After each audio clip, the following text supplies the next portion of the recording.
राजाओं के बारे में तो बहुत सुने हैं इस धरती पर एक राजा ऐसा भी हुआ जो अपने ही अहंकार की ज्वाला में जलकर राख हो गया, जिसकी असूया इतनी तीव्र थी कि पक्षी तक उसकी परछाई से डरते थे। यह कथा है उस राजा की जिसने संपत्ति, बल, यश और ज्ञान सब कुछ होते हुए भी अपने दोषों के कारण सब कुछ खो दिया। तो सुनिए एक ऐसे राजा की कथा जो अपने अंत का कारण स्वयं बना। किसी नगर के छोर पर एक निर्धन ब्राह्मण अपने छोटे से परिवार के साथ रहता था। उसका जीवन बहुत सादा था, लेकिन उसमें संतोष था। उसके पास बस दो जीव उसके अपने कहे जा सकते थे, एक गाय और एक नंदी बैल। ब्राह्मण नंदी बैल के सहारे नगर नगर भिक्षा मांगने जाता और सारा अन्न उसी की पीठ पर लाद कर लाता। गाय दिन भर चरने के लिए जंगल जाया करती थी, लेकिन वो सिर्फ चारा ही नहीं खाती थी, वो देखती थी, सुनती थी और रात को घर लौटकर सब कुछ नंदी से कहती थी। रोज की तरह उस दिन भी गाय जंगल गई, पर आज वो बहुत आगे निकल गई और जो उसने वहां देखा वो सिर्फ आंखों से नहीं, आत्मा से महसूस किया गया था। रात को जब वो लौटी तो चुप थी, उदास थी, जैसे उसकी आत्मा कांप रही हो। नंदी ने पूछा, क्या बात है? आज तो तुमने कुछ बताया ही नहीं, न कोई किस्सा, न कोई बात। गाय ने धीमे स्वर में कहा, जो आज मैंने देखा, सुना, वो शायद तुम्हारा दिल सुन भी ना पाए, लेकिन अगर तुम सच में तैयार हो तो मैं वो सब कहूंगी। पर अंत में तुमसे एक प्रश्न करूंगी जिसका उत्तर तुम्हें अपने अंतरात्मा से देना होगा, क्योंकि जो मैं बताने जा रही हूं वो सिर्फ कहानी नहीं, जीवन का सबसे बड़ा सत्य है। नंदी ने गंभीरता से कहा, मैं तैयार हूं, बोलो। गाय ने कहा, ठीक है, लेकिन तुम भी तैयार रहना, क्योंकि यह वो कहानी है जो सिर्फ सुनी नहीं जाती, महसूस की जाती है, आत्मा में उतरती है। और इसके आगे जो हुआ वो आपकी सोच से परे है। तो आप भी बने रहिए हमारे साथ इस रहस्यमयी, ज्ञानवर्धक होने वाली हैं। लेकिन उससे पहले अगर आप हमारे चैनल पर नए हैं तो प्रिशा त्रिशा ज्ञान गंगा को जरूर सब्सक्राइब करें, वीडियो को लाइक करें और अंत तक जरूर देखें, क्योंकि अंत में है वो प्रश्न जो आपकी सोच को हिला सकता है। किसी प्राचीन नगरी में एक बलशाली राजा राज्य करता था। उसका हृदय कभी धर्म और सत्य से भरा था, पर समय के साथ उसके मन में अहंकार का विषैला बीज अंकुरित हुआ। वह सोचने लगा, मैं सभी दुनियाओं का पालन करने वाला शक्तिशाली राजा हूं। मैंने बड़े बड़े यज्ञ किए हैं, मुझसे पूज्य और कौन हो सकता है। मैं ज्ञानी हूं, धनवान हूं, मैंने अपने सभी दुश्मनों को हरा दिया है। मुझे वेद और उनके अंगों का पूरा ज्ञान है और नीति शास्त्र में तो मैं बहुत बड़ा पंडित हूं।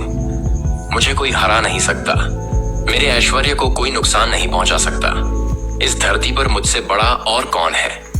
इस तरह अहंकार में डूब जाने के कारण उनके मन में दूसरों के प्रति बुराई देखने की आदत आ गई। दोस्तों, भगवान श्री हरि कहते हैं नारद जी से कि हे मुनि, जब किसी के मन में इस तरह की बुराई आ जाती है तो फिर उसके अंदर कामना बहुत जोर मारती है। जब ये सारे दोष एक साथ होते हैं तो उस व्यक्ति का नाश तय होता है। जवानी, धन दौलत, ताकत और बेवकूफी, इनमें से कोई एक भी विनाश का कारण होता है। फिर जब ये चारों ही साथ हों तो विनाश तो निश्चित ही है। मेरे मित्रों, उसके अंदर बहुत गहरी जलन भर गई जो दूसरों से दुश्मनी करने वाली, शरीर को बर्बाद करने वाली और सारी संपत्ति को खत्म कर देने वाली होती है।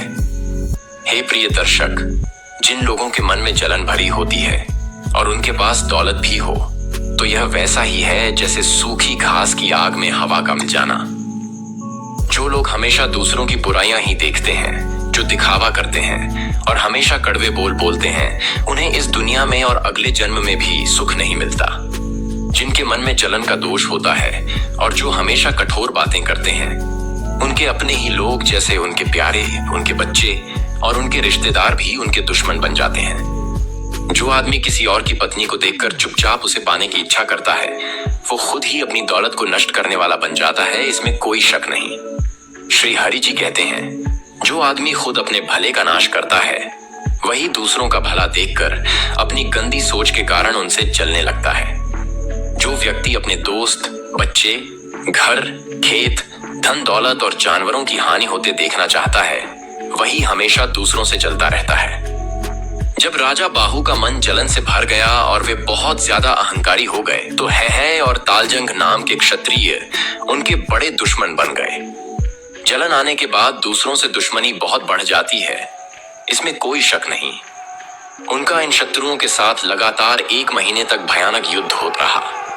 आखिरकार वे है और तालजंग नाम के क्षत्रियों से हार गए। इसलिए दुखी होकर राजा बाहु अपनी गर्भवती पत्नी के साथ जंगल चले गए।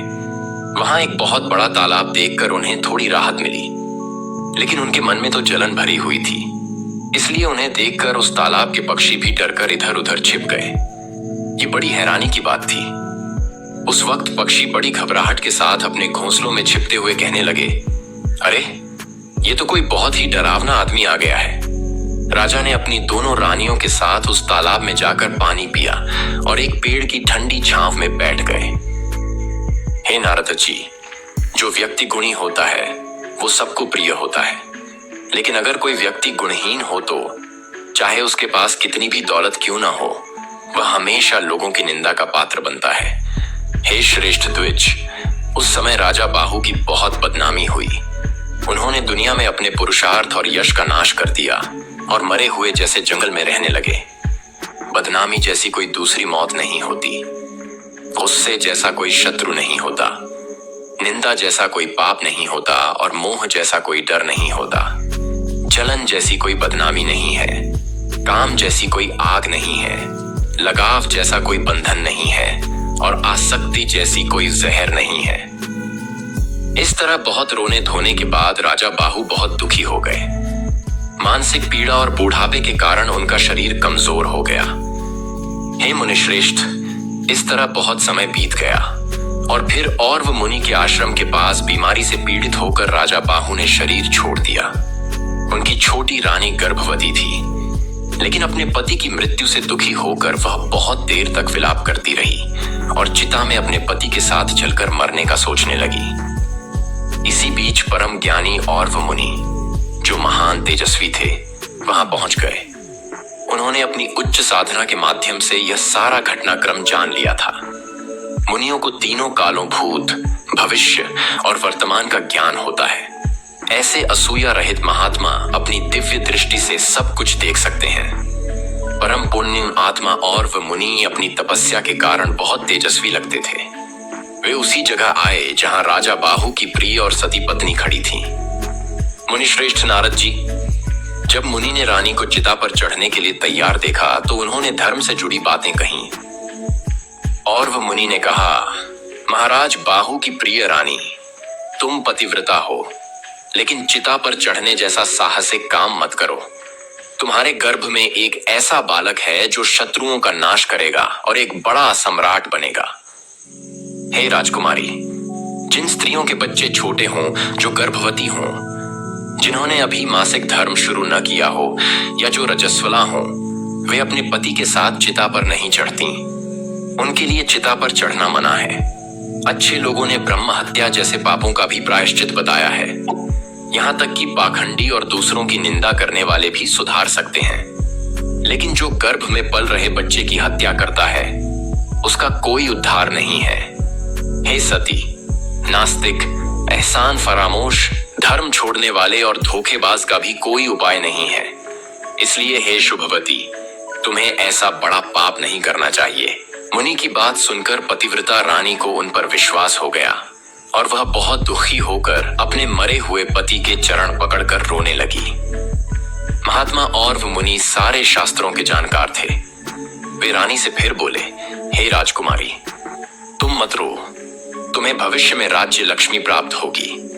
हे भाग्यवती, इस समय भले लोगों की मदद से मृत शरीर का अंतिम संस्कार करना ही ठीक है। इसलिए शोक छोड़कर उचित काम करो। चाहे कोई ज्ञानी हो या मूर्ख, गरीब हो या अमीर, अच्छा हो या बुरा, सभी को मृत्यु एक समान देखती है। नगर में हो या जंगल में, समुद्र में हो या पहाड़ों पर, जो जैसा कर्म करता है उसे उसका फल जरूर भोगना पड़ता है। जैसे दुहक बिना बुलाए आ जाते हैं, वैसे ही सुख भी आ सकते हैं, यही मेरा विश्वास है। इसमें भाग्य ही सबसे बलवान है। पिछले जन्म के जो भी कर्म होते हैं उन्हें ही यहाँ भुगतना पड़ता है। हे कमल जैसी आंखों वाली, चाहे जीव गर्भ में हो या बच्चा हो, जवान हो या बूढ़ा, सभी को अंत में मृत्यु के वश में होना ही पड़ता है। इसलिए हे सती, इस दुहक को छोड़ो और सुखी हो जाओ। अपने पति का अंतिम संस्कार करो और समझदारी से काम लो। यह शरीर कर्मों के बंधन में बांधा होता है और हजारों दुख और बीमारियों से घिरा रहता है। इसमें सुख तो केवल एक झलक की तरह होता है, लेकिन कष्ट ज्यादा होते हैं। परम बुद्धिमान और्व मुनि ने रानी को इस तरह समझा बुझाकर उससे सारे अंतिम संस्कार के काम करवाए। फिर रानी ने शोक छोड़ दिया और मुनि को प्रणाम करके कहा, भगवान, आप जैसे संतों का तो दूसरों की भलाई करने का ही स्वभाव होता है, इसमें कोई आश्चर्य नहीं। जैसे पृथ्वी पर पेड़ अपने लिए नहीं फलते, बल्कि उनके फल दूसरों के काम आते हैं, दूसरों के दुहक से दुखी और उनकी खुशी से खुश होते हैं, ऐसे लोग ही सच्चे भगवान हैं। संत लोग दूसरों का दुहक दूर करने के लिए शास्त्र सुनते हैं और जरूरत पड़ने पर शास्त्रों की बातें बोलकर दूसरों का दुख दूर करते हैं। जहां संत होते हैं वहां दुहक नहीं टिकता। जैसे जहां सूरज होता है वहां अंधेरा नहीं रहता। इस तरह कहकर रानी ने उस तालाब के किनारे मुनि द्वारा बताई गई विधि के अनुसार अपने पति की सारी पारलौकिक क्रियाएं पूरी की। वहां और्व मुनि के रहने से राजा बाहु तेजस्वी होकर चिता से निकले और एक सुंदर विमान में बैठकर और्व मुनि को प्रणाम करके परम धाम चले गए। जिन पर महापुरुषों की कृपा होती है वे चाहे कितने भी बड़े पापी क्यों न हो, परम पद को पा लेते हैं। पुण्यात्मा पुरुष अगर किसी के शरीर, उसकी राख या उसके धुएं को भी देख लें तो वह भी परम गति को प्राप्त कर लेता है। श्री हरि बोले, हे नारद, रानी ने अपने पति का श्राद्ध कर्म करके और्व मुनि के आश्रम में जाकर अपनी सौत के साथ मुनि की सेवा करना शुरू कर दी। गाय की आंखों में आंसू थे, उसकी आवाज धीरे धीरे भर्रा रही थी। उसने जैसे ही अपनी बात पूरी की, नंदी बैल चुपचाप कुछ देर उसे देखता रहा। फिर गहरी सांस लेते हुए बोला, हे प्रिय गौ माता, जो कुछ तुमने देखा और कहा वो केवल एक कहानी नहीं, पूरे मानव जीवन का प्रतिबिंब है। अगर किसी मनुष्य के भीतर लोभ, मोह, अहंकार, द्रोह, नफरत और घृणा जैसे विकार भर जाएं, तो समझ लेना चाहिए कि उसका पतन निश्चित है, उसका सर्वनाश तय है। जैसा कि कभी पराक्रमी राजा बाहु के साथ हुआ था। फिर एक पल की शांति छा गई। गाय की आंखों से अश्रुधार बह रही थी और नंदी बैल की आंखों में भी एक मौन संवेदना थी। प्रिय दर्शकों, ये केवल एक पशु संवाद नहीं था, ये एक गूढ़ सत्य था, जीवन का आईना था। अगर ये कहानी आपके हृदय को छू गई हो तो कमेंट में जय गौ माता जरूर लिखें। और ऐसी ही गूढ़, ज्ञानवर्धक और प्रेरणादायक कहानियां पाने के लिए हमारे चैनल प्रिशा त्रिशा ज्ञान गंगा को सब्सक्राइब करें, वीडियो को लाइक करें और अपने मित्रों, भाई बंधुओं के साथ जरूर साझा करें, क्योंकि ज्ञान तभी सार्थक है जब वो औरों तक पहुंचे।